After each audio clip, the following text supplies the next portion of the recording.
سفيان، ما الذي سيفعل سفيان؟ فرصة للوداد الرياضي، يبحثون عنها النوري في الاختبار الثاني بالنسبة لهذا المدرب. ولا قد ينجحون من خلالها في الوصول لمرمى الحارة الماضية. وفي الفرصة الماضية هناك كرة في منطقة الجزاء، ركنية لأولمبيك أسفي. يتدخل البرازيلي فيريرا أول، هل سيتمكنون تنفذ الركنية؟ كان البحث عن كوني في اللقطة الماضية، وباكاسو من هناك لميريت ستيفان، فرصة للوداد الرياضي، ستيفان المتابعة من حمزة حمياني، التصدي في الوقت المناسب بكسفي سفيان، التمرير من سفيان لكن التدخل في الوقت المناسب.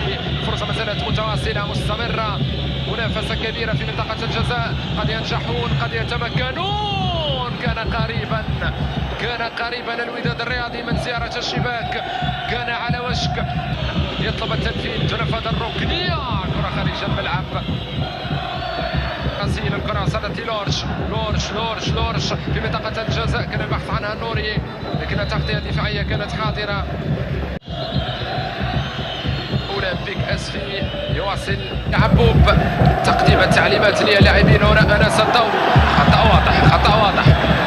خطأ واضح لأنس الضو، كان مسك من القميص، يرتكب الخطأ عبد الغفور لميرات، خطأ لأولمبيك أسفي. هنا سعد أم سفيان، الكرة تصطدم بالحائط الدفاعي، ما زالت الفرصة متمكنة، وصلت لغيلوف من هناك في الرواق الأيمن، لكن تمريرة بعيدة كل البعد، الكرة خرجت.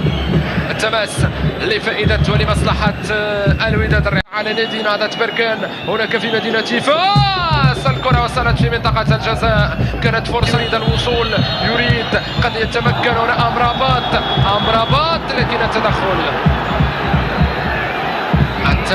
كان من الدفاع.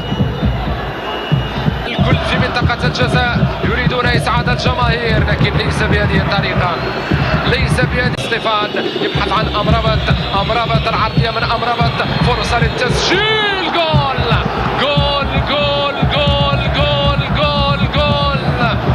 القدم اليمنى التي لا تخطئ الشباك، الجنوب أفريقي كريستوفر نورش يسجل الهدف الأول للوداد الرياضي في مقابلة اليوم في الدقيقة 26.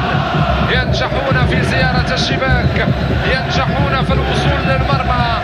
كريستوفر، اللقطة الماضية قدمت الكرة على طبق من ذهب من أمرابط لكريستوفر، يسدد، لم يترك أي فرصة لحارس المرمى. هنا نور الدين أمرابط بهذه الطريقة استقبل الكرة. نتحدث الرياضي الشباب المحمدية، وكان قد أشرف أيضا على تدريب نادي أولمبيك أسفي.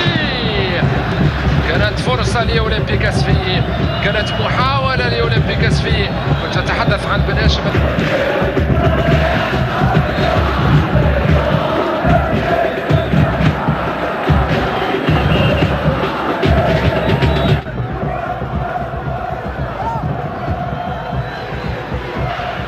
محاولة تدخل من الدفاع، هنا كانت فرصة، كانت بحث عن سعد المرسلي في الجهة اليسرى، العرضية من سعد المرسلي، يتدخل المهدي بن عبيد. فان عزيز ينتظر بوشواري، محاولة المرور جوزيف باكاسو، تمرير كان إن لم يكن هو أهم لاعب في منظومة الفريق من جديد. مهمين، نتحدث عن أنور الطرخات الذي تغيبه الإصابة عن هذه المقابلة، المدافع الصلب والمدافع القوي المتألق. جماهير الوداد الرياضي طبعا سعيدة جدا. هنا ستيفان عزيز يبحث عن كريستوفر نورش. الحكم يعلن عن قراءة طويلة من ستيفان عزيز. النوري حمياني، كان اصطداما قويا بين حمزة حمياني أمرابط نور الدين. جول جول جول جول جول جول جول. الهدف الثاني، الهدف الثاني للوداد الرياضي في الوقت بدل الضائع. لاعبو الوداد الرياضي ينجحون في اقتناص الهدف الثاني. تصبح النتيجة استئناف اللعب، تستأنف المباراة. الكرام شوط المدربين، لمن سيكون التفوق؟ لبن هاشم أم لزكريا كساك؟ الحكم يعلن عن خطأ للوداد الرياضي. يسند نهضة بركان ولعب أيضا للمغرب الفاسي. الحكم يعلن عن التسلل، الحكم يعلن عن التسلل. هنا اللقطة الماضية مستوى الأهداف. العرضية فرصة، العرضية الفرصة ما زالت متواصلة. أمرابط التدخل من الدفاع. لاعب نادي أولمبيك أسفي يسيف على نور الدين. أمرابط العرضية من أمرابط، يتدخل الدفاع. محاولة جديدة، فرصة جديدة دائما لأولمبيك أسفي. كرة خارج الملعب. مشاركة حمزة سمومي.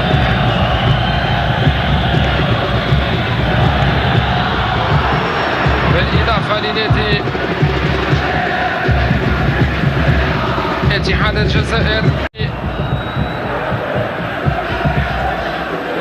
خطأ زهير دائما لفريق الوداد. زهير المترجي. كرة خرجت لاعبي أولمبيك أسفي الذين يبحثون يحاولون قد ينجحون، لكن لحد الآن أولمبيك أسفي هجوميا. هنا اللقطة، هنا الفرصة أمامكم. ركلة جزاء، ركلة جزاء لأولمبيك أسفي. الخبر السعيد. رأي آخر، سفيان